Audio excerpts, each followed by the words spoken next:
Bene data bakundwa b'umwami Yesu Kristo, mwese abakurikira izi nyigisho tubahaye ikaze mu biganiro bya Saveur Divine. Ibi biganiro mu bitegurirwa n'abavugabutumwa bwiza batandukanye, akaba ari umuhamagaro ugendera ku ijambo ry'Imana byanditse mu gitabo cy'ubutumwa bwiza uko bwanditswe na Matayo ibice 24 umurongo wa 14. Kandi ubutumwa bwiza bw'ubwami buzigishwa mu isi yose ngo bube ubuhamya bwo guhamiriza amahanga yose, nibwo imperuka izahera ko ize. Ibi biganiro mubikurikira ku channel ya YouTube yitwa Saveur Divine. Tubifurije kugubwa neza. Imana Data ari nayo So ibaha umugisha.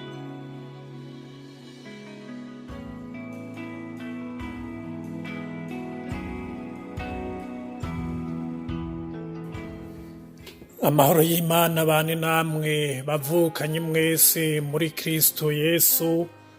Kaze mu kiganiro Saveur Divine duhuriramwo kugira ngo dukomezanye twuzuzanye biciye mu ijambo ry'Imana. Mu kiganiro c'uno munsi mukaba muri kumwe na jewe Nsengiyumva Samuel, tukaba tugiye kuraba ijambo ry'Imana dusanga mwikete Paulo yandikiye Abifilipi igice ca 2 turabe umurongo w'8. Akaba havuga ngo kandi abonetse afise ishusho nk'iy'umuntu, yicisha bugufi aragamburuka no gushitsa ku rupfu, kandi urupfu rwo ku musaraba. Imana ishimwe cyane. Turi mu minsi twibuka aho Yesu yaducungura, iminsi twibuka urupfu Yesu yadupfiriye.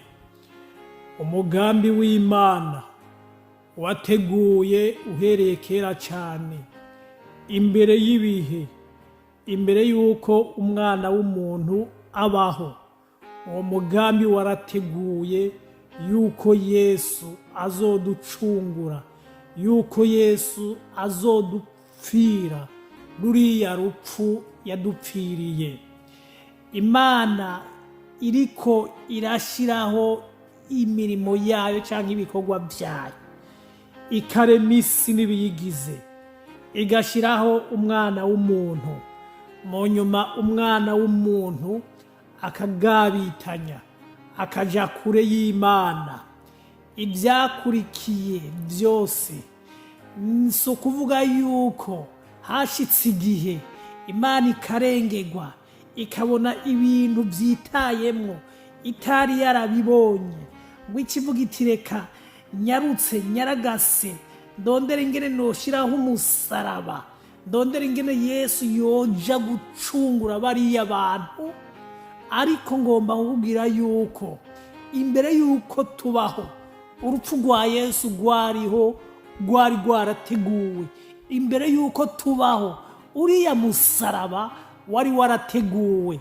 Imana ishimwe cyane. Yesu rero yaradupfiriye, yaradukijije, yaradutabaye. Turabe inyungu zimwe muri nyinshi zibaho twaronse mu rupfu rwa Yesu. Icambere novuga, inyungu imwe novuga muri nyinshi, nuko muri Yesu twarababariwe ibigabitanyo, muri Yesu twaronse ugucungurwa. Imana ishimwe cyane. Paulo yandikira Abaroma igice ca 6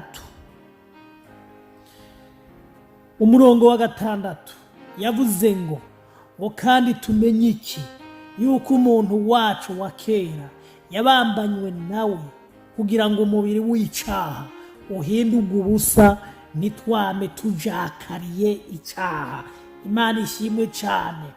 Twaronse intsinzi ku caha biciye mu rupfu Yesu yadupfiriye. Imana ishimwe cyane. Agiye kubambwa, ibyo twagabitanije byose nibyo yari yambaye. Yabanje kubitwambura, arabyiyambika. Yabanje kuba icyo atobaye, atugira icyo tutobaye. Yabanje kwigira umunyabyaha kubera yabanje kubitwambura twebwe abanyabyaha, arabyiyambika ahinduka umunyabyaha. Ico nico atobaye Yesu, kuko ntiyagira agasembwa, ntiyagira amarabaga, ntiyagira icyaha, ariko Imana yamuhinduye icyaha, yamuhinduye umunyabyaha ku bwacu kugira ngo bikunde adukize, bikunde adutabare. Natwe atwambika ukugororoka, atwambika ubwiza bw'Imana.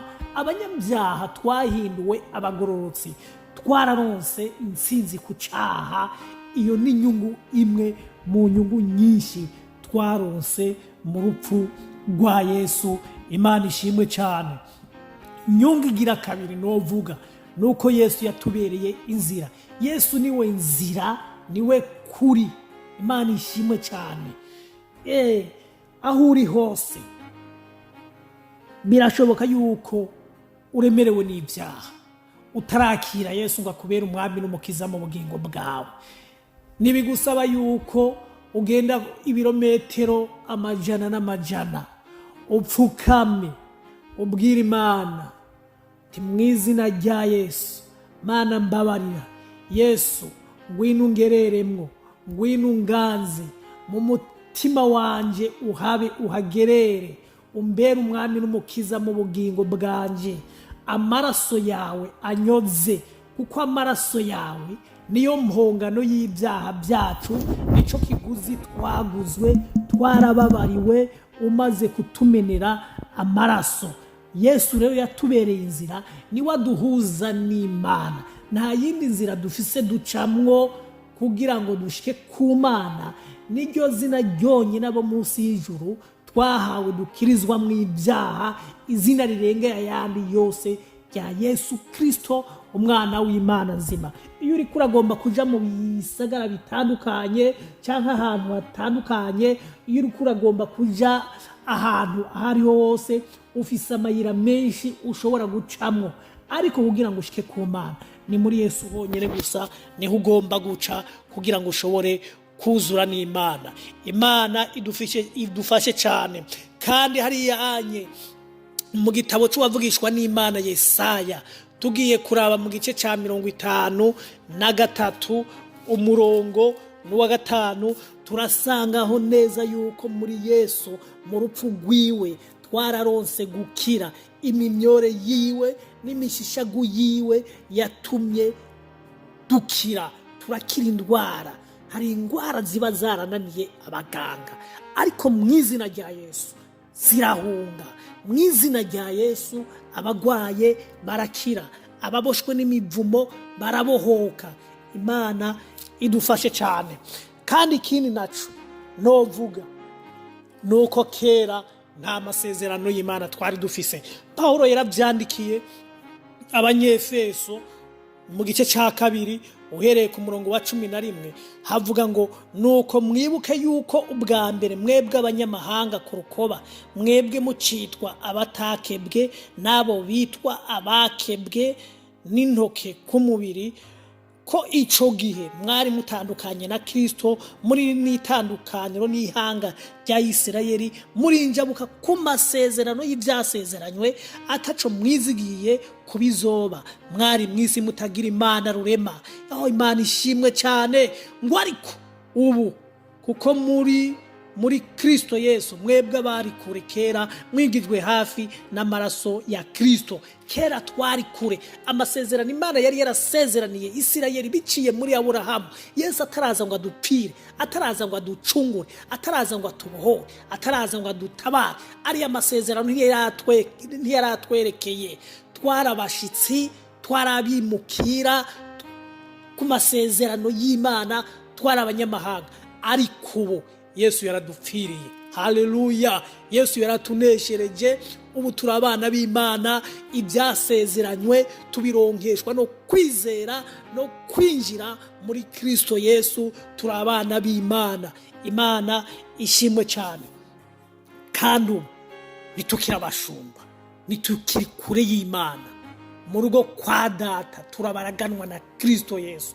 Turabana b'Imana, turabana bo mu rugo Yesu yatugiriye neza, kandi biciye mu rupfu rwiwe amazina yacu yarahindutse, twabaye bashasha, twabaye abana b'Imana, nitukira abashumba.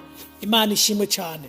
Mu rupfu rwa Yesu mwene data uri kuranyumviriza, twaharonkeye inyungu nyinshi, twaharonkeye ubugingo, twaharonkeye intsinzi, twaharonkeye amahoro, twaharonkeye umunezero. Ntitwoshobora kudondagura inyungu twaronkeye mu rupfu rwa Yesu, ariko twaharonkeye byose, kuko ku musaraba Yesu yaravuze ati birarangiye, byose yarabirangije. Muri Yesu Kristo twaharonkeye byose, tureretse ijuru risha n'isi nsha, iby'ukugororoka bizobamwo aho hantu tureretse, aho Yesu yagiye kudutegurira. Ndakubwira ngo nimba utarakira Yesu, niwemere ushushanywe nawe biciye mu rupfu rwiwe, kuko Yesu yarakuneshereje. Numuhamagare, numutabare, aragutabara. Yesu abahezagire. Abagwaye mwakire ugukira mu izina rya Yesu Kristo umwami wacu. Abarushe, abananiwe n'abaremerewe, Yesu abatabare. Abashonje Yesu abahaze, abagenda gusa Yesu abambike, abababaye Yesu abirure. Ineza y'Imana ibasangaho muri Yesu abahezagire.